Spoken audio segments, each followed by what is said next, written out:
রাধে রাধে, রাধা ভক্ত তুলসী চ্যানেলে আপনাদের সকলকে অনেক অনেক স্বাগত। আজ আমি আপনাদের দেখাতে চলেছি তুলসী মঞ্জুরি। তুলসী মঞ্জুরির সঠিক ব্যবহার। আমরা অনেকেই জানি যে তুলসী মঞ্জুরি যেমন তুলসী পাতা ভগবানের অত্যন্ত প্রিয়, সেরকম তুলসী মঞ্জুরিও ভগবানের প্রিয়। এর দ্বারা আমরা ভগবানের সেবা কার্য করে থাকি। কিন্তু আবার অনেকে জানিও না যে যখন আমাদের প্রত্যেকের বাড়িতে তুলসী মঞ্জুরি প্রচুর হয় গাছে, তুলসী গাছে, তখন আমাদের কি করা উচিত? আমরা না জেনে যেরকমভাবে গাছে তুলসী মঞ্জুরি হয়ে থাকে সেরকমভাবেই ছেড়ে দিই এবং প্রতিদিন তুলসীর যেভাবে আমরা সেবা দিয়ে থাকি, অর্থাৎ জল দিয়ে যেভাবে আমরা তুলসী রানীর সেবা করি, সেই সাধারণ সেবার মধ্যে দিয়ে আমরা ভাবি যে এটাই আমাদের সর্ববৃহৎ সেবা, আর সেখানেই আমাদের সেবাকে সমাপ্ত করে দিই। কিন্তু আমাদের তুলসী মঞ্জুরি দ্বারা এক বিশেষ সেবা রয়েছে, বা তুলসী মঞ্জুরি যখন আমাদের প্রত্যেকের বাড়িতে তুলসী গাছে যখন ভরে যায় তখন আমাদের কি কি করা উচিত, সে সব কিছু আমি এই ভিডিওর মধ্যে আপনাদের বলে দিচ্ছি। আমাদের হিন্দু সনাতন ধর্মের প্রত্যেক বাড়িতেই বলতে গেলে একটি তুলসী মঞ্চ অথবা তুলসী গাছ অবশ্যই থাকে প্রত্যেকের বাড়িতে। আর থাকলে পরেই আমরা কি করি, তুলসী গাছে যখন মাঝে মাঝে দেখতে পাই যে তুলসী মঞ্জুরি হয়ে গেছে বা ভরে গেছে, তখন আমরা অনেকে কি করি, এই তুলসী মঞ্জুরি তুলি না, গাছে যেমন আছে তেমনই রেখে দিই। কিন্তু আপনারা কি জানেন যে তুলসী মঞ্জুরি গাছ থেকে তুলে নেওয়া হলো তুলসী রানীর এক বৃহৎ সেবা। তুলসী রানীর এক বৃহৎ সেবা হলো এই তুলসী মঞ্জুরি গাছ থেকে তুলে নেওয়া এবং গাছ থেকে তুলে নিয়ে এর সঠিক ব্যবহার করা। তো আমরা এর মাধ্যমেও ভগবানের সেবা কার্য করে থাকি, যার মধ্যে দিয়ে তুলসী রানী অত্যন্ত প্রীত হন এবং ভগবানও অত্যন্ত প্রীত হন বা প্রসন্ন হন, যার মধ্যে দিয়ে আমরা ভগবানের অশেষ কৃপা লাভ করতে পারি।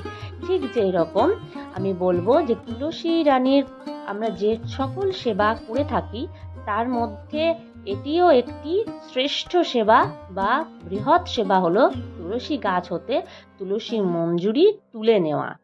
তুলসী মঞ্জুরি যখনই আমরা তুলসী গাছ থেকে তুলে নিই তখনই তুলসী রানী অনেকটা হালকা হন আর বৃদ্ধি পেতেও ওনার এটা সহায়তা করে। এই সেবাটি দিলে তুলসী রানী হালকা বোধ হয়ে তুলসী রানী আমাদের প্রতি কৃপা করেন। তাই আমাদের সর্বপ্রথম কাজ হলো, যদি বাড়িতে তুলসী গাছে প্রচুর তুলসী মঞ্জুরি হয়েছে দেখি, তাহলে অবশ্যই আমাদের তুলসী মঞ্জুরি ফটাফট তুলে নেওয়া উচিত। এবং এই তুলে নেওয়ার পর আমাদের কি করা উচিত, আমরা হয়তো দেখি একসাথে সব মঞ্জুরি আমরা তুলিনি, কখনো দেখা যায় যে আমাদের ভগবানের সেবার কাজে কিছু কিছু তুলসী মঞ্জুরি তুলেছি আর কিছু কিছু শুকিয়ে গেছে। তো এই শুকনো তুলসী মঞ্জুরি আমরা কি করব, আর এই সতেজ তুলসী মঞ্জুরি আমরা কি করব।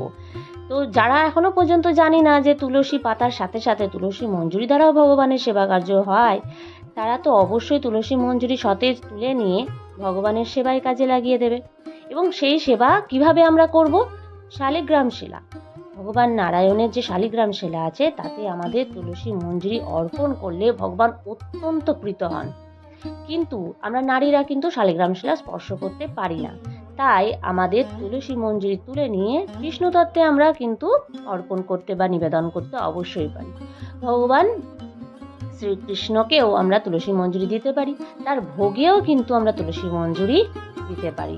ঠিক যেভাবে আমরা তুলসী পত্র দিয়ে থাকি, ভোগে তুলসী পত্র ছাড়া ভগবান ভোগ গ্রহণ করেন না, বা তুলসী পাতা বা তুলসী মঞ্জুরি না দেওয়া পর্যন্ত ভগবানকে যত পুষ্পই দিই না কেন, কোনো পুষ্প দ্বারা কিন্তু ভগবানকে আমরা সন্তুষ্ট করতে পারি না যতটা আমরা তুলসী পাতা দিয়ে ভগবানকে সন্তুষ্ট করতে পারি, ভগবানকে প্রসন্ন করতে পারি। তো একটি মাত্র তুলসী পাতা পেলে যেরকম ভগবান সন্তুষ্ট হয়ে যান, অত্যন্ত প্রসন্ন হয়ে যান, ঠিক সেই রকমই এই তুলসী মঞ্জুরিও কিন্তু আমরা ভগবানকে যদি দিই না, তাহলে ভগবান শ্রী হরি অত্যন্ত প্রসন্ন হয়ে যান। তাই আমরা বৃহস্পতিবার এবং শুক্রবার দিন অবশ্যই চেষ্টা করব তুলসী মঞ্জুরি দ্বারা বিষ্ণু তত্ত্বের সেবা করা। অর্থাৎ ভগবান শ্রীহরির যদি আমাদের বাড়িতে চিত্রপট থাকে তো অবশ্যই আমরা সেখানে চেষ্টা করব 5টি হোক, 7টি হোক, 11টি হোক, যদি 51টি হয় তো অত্যন্ত ভালো হবে। 51টি তুলসী মঞ্জুরি, সতেজ তুলসী মঞ্জুরি গাছ থেকে তুলে নিয়ে তা সচন্দনে ভগবান শ্রীহরিকে নিবেদন করব।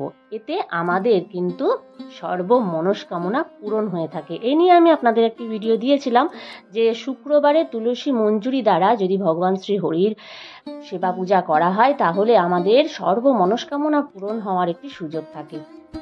এখন আমি আরও এর সঙ্গে বেশ কিছু তথ্য আপনাদেরকে দিতে চলেছি। তা হলো এই যে শুকনো মঞ্জুরি রয়েছে, এই মঞ্জুরি আমরা কি করব?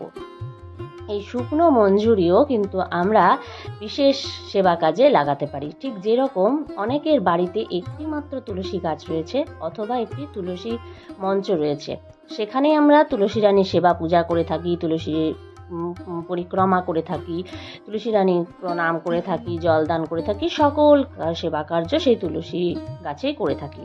তো তুলসী যে মঞ্চে আমরা প্রতিদিনের সেবা করছি, সেই সেবা করার পরেও সেইখান থেকে তুলসী পত্র প্রত্যেক দিন চয়ন করে ভগবানের সেবা পূজায় কি লাগানো উচিত? না, আমরা চাইব যে পাশে আরও যাতে অনেক কটা তুলসী গাছ হয়ে যায় আর সেখান থেকে আমরা তুলসী পত্র চয়ন করে ভগবানের সেবা পূজায় নিবেদন করব, সেই দিকটা আমাদের দেখতে হবে। আর আমরা তার জন্য এই যে শুকনো তুলসী মঞ্জুরি রয়েছে গাছে, সেগুলি আমরা তুলে নেব এবং কোনো বিশুদ্ধ জায়গা দেখে, অর্থাৎ আমাদের বাড়ির মধ্যেই যে দিকটায় কোনো নোংরা জল এঁটো কাটা পড়ে না, বিশুদ্ধ জায়গা যেখানে আমাদের ভগবানের সেবা কার্য করা যেতে পারে, সেই রকম জায়গা দেখে এই তুলসী মঞ্জুরি আমরা ছড়িয়ে দেব বা মাটিতেও পুঁতে দিতে পারি।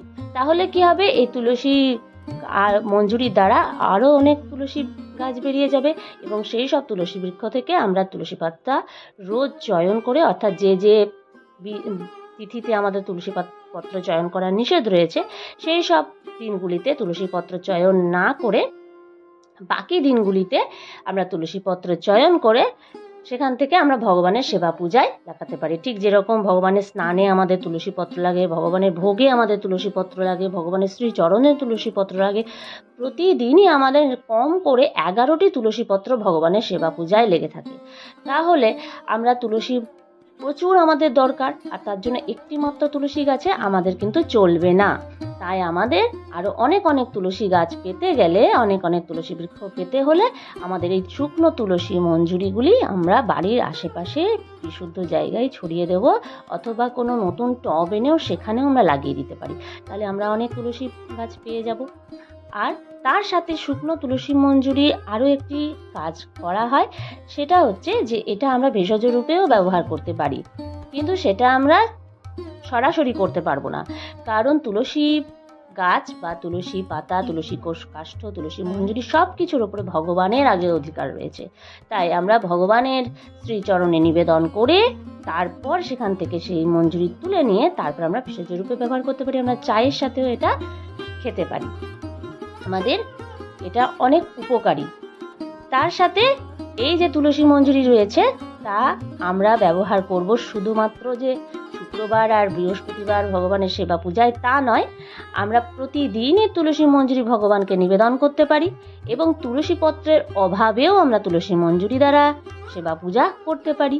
তাই প্রতিদিনের সেবা পূজায় আমরা হয় তুলসী মঞ্জুরি নয় তুলসী পত্র যে কোনো একটি দ্বারা আমরা সেবা পূজা করলেই ভগবান কিন্তু সন্তুষ্ট হয়ে যান।